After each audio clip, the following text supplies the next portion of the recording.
life a curious thing. I was watching a video online the other day about fixing punctures on motorbikes, and one of the things they said was, haven't you had the occasion when you pick up a screw in your back tyre? No, I haven't, but I have now. Some of you may have seen before, I did a video on repairing a puncture on a car wheel, my Volvo to be specific. I'm now obviously going to repair this. The first thing of course is to get the screw out, and then I'm going to use the same method as I used for the Volvo. Anyway, let's get on. I'm going to see if I can actually unscrew this. There seems to be some sort of paint or something in the slot. If I can clean that out a bit.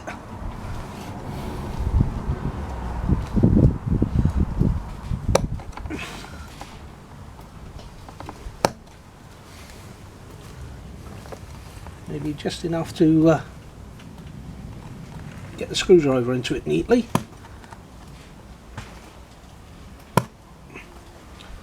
Chipping bits out, which hopefully will be enough.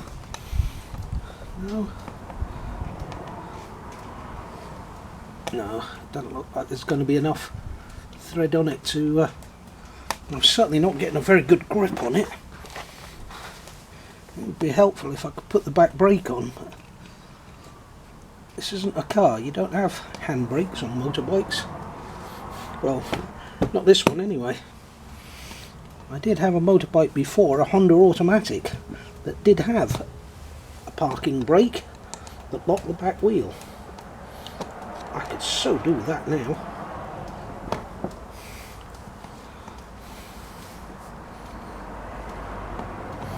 But that's not really, that's just rotating, it's not really coming out. I need to get another screwdriver to try and lever it up. In fact, what I could do with, I don't know if this will work, I think it may be too embedded. I've got a claw hammer here, but I may be able to just get under it and pull it out. Yes, that seems to be working. Oh yeah, there you go.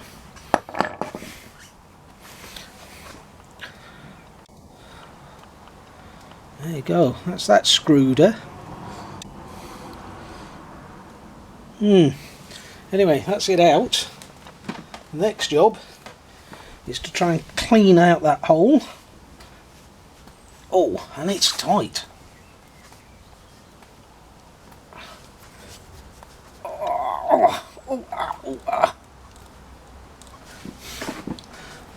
It's going in.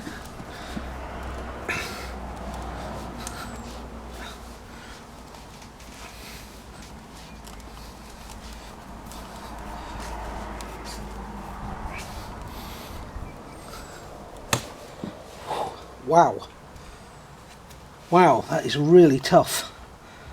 The trouble is I need to widen this hole out, so if I don't widen the hole out I won't be able to I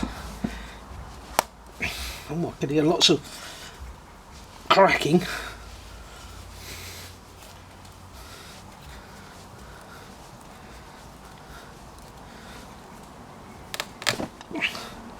Sounds like it's tearing threads apart.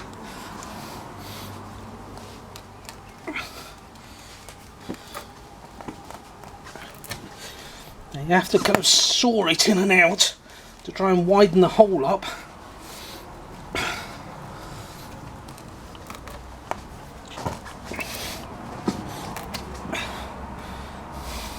You may notice that my foot is underneath the wheel to try and stop it rotating. I suppose an intelligent person would have put the bike on the side stand so the weight of the bike would have stopped the wheel from turning. There we go. There we go. Hopefully that's cleaned it out enough. Of course it'll be just my luck if I don't have any glue left. I had to buy some more of these replacement ones. I'd used my last one on yet another puncture in the Volvo. Oh look, I've cut myself.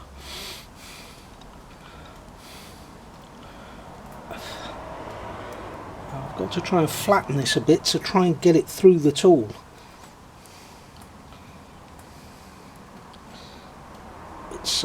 It's quite difficult to do this.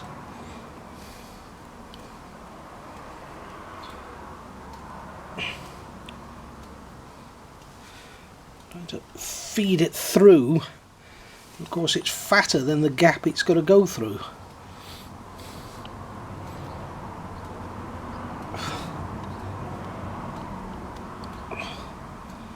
Till I can grip it on the other side and pull it through.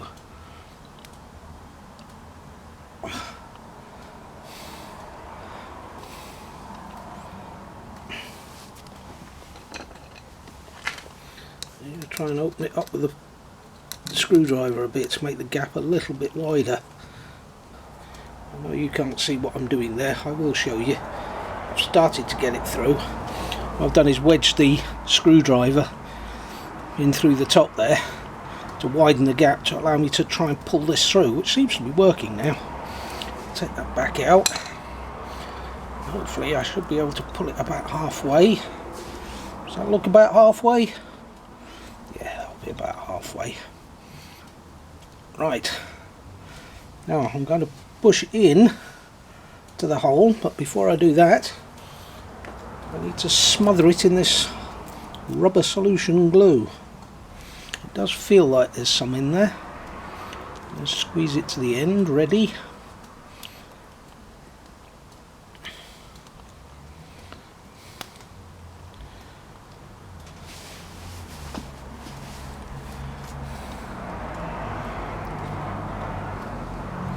Let's see if I can spread it on here.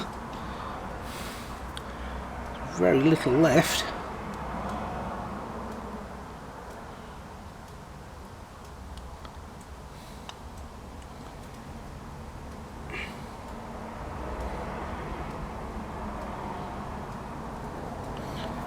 I'll try and spread some on the outside as well to hopefully get it to stick in the hole. Come up the hill.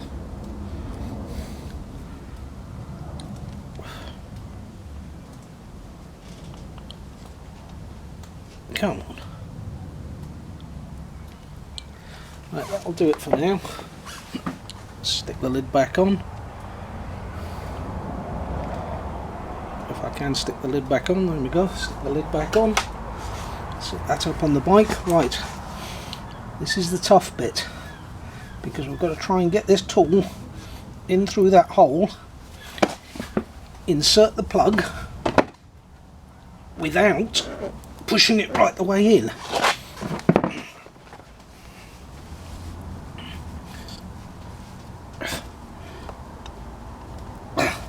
And of course it's going to be tough.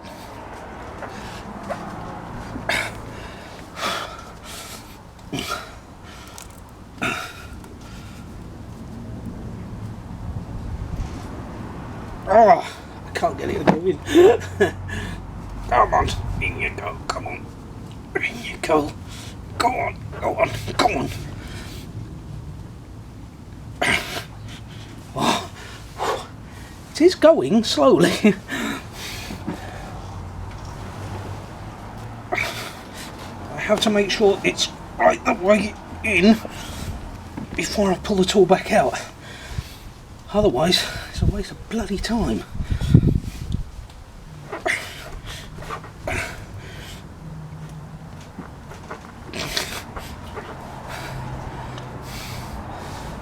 I'm not sure how much of that is in.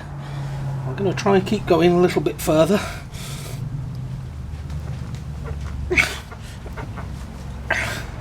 Come on.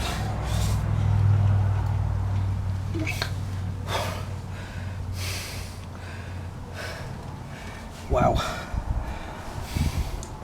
Folks, I've got no idea.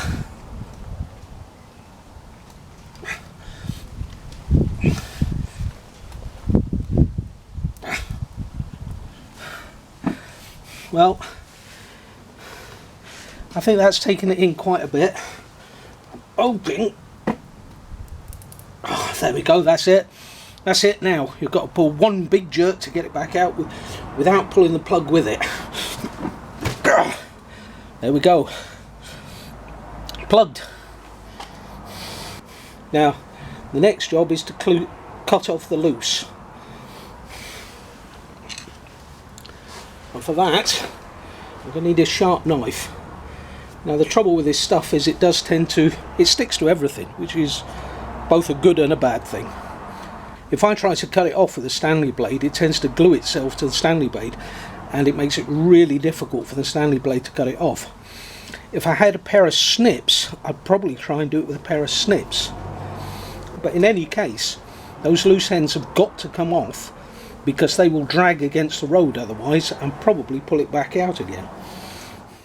I can't find a pair of snips to do it, so I'm going to resort to the old Stanley knife.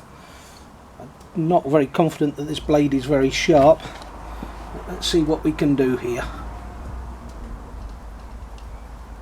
Let's see if we can just cut that off. That's not too bad actually, that's managing quite well. Take it from the other side.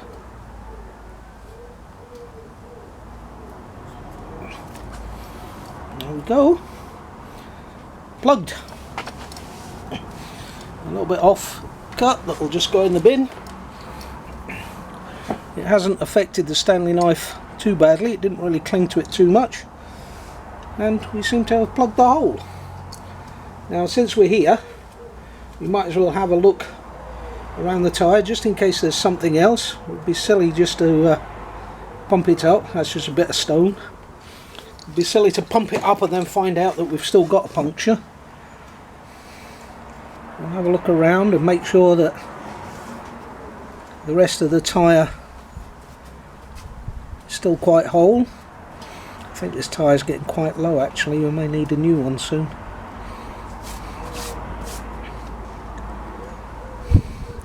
Can't see anything else. All the valleys seem alright, all the smooth surfaces have nothing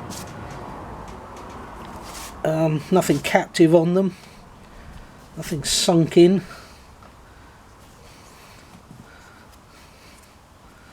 Another stone there, another little bit of dirt there, more dirt, another stone,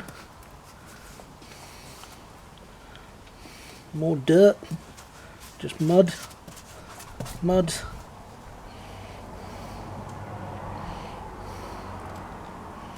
and that's us back round to our plug. So the rest of the tyre seems good. The next job is to pump the tyre up to pressure. And to do that, of course, I need to know what the pressure will be. So I'm off to the handbook, I'll be back shortly. Right, 42 psi is the desired pressure. 36 front, 42 rear. Strangely, they do give a little panel that says single rider only and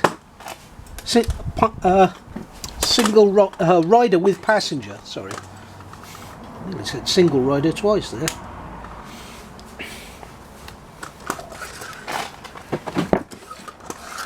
But bizarrely, in spite of giving two separate sections, the tyre pressures are exactly the same, irrespective of whether you've got a passenger or not. Right, it does appear to be starting to take pressure. And yes, I do have to use an old-fashioned foot pump. The exercise is good for me.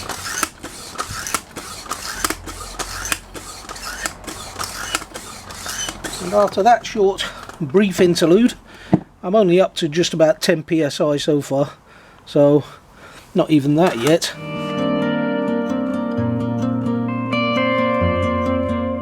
Okay, that's pumped up to 42 psi. I did take it slightly over that to allow for the fact that there would be some air release when I took the pump off the valve. Now the only thing left to do now is wait until morning and see if that holds. Exactly the same principle as doing it on a car. Hopefully it's a cheap, quick but permanent fix. Only time will tell. Thanks for watching.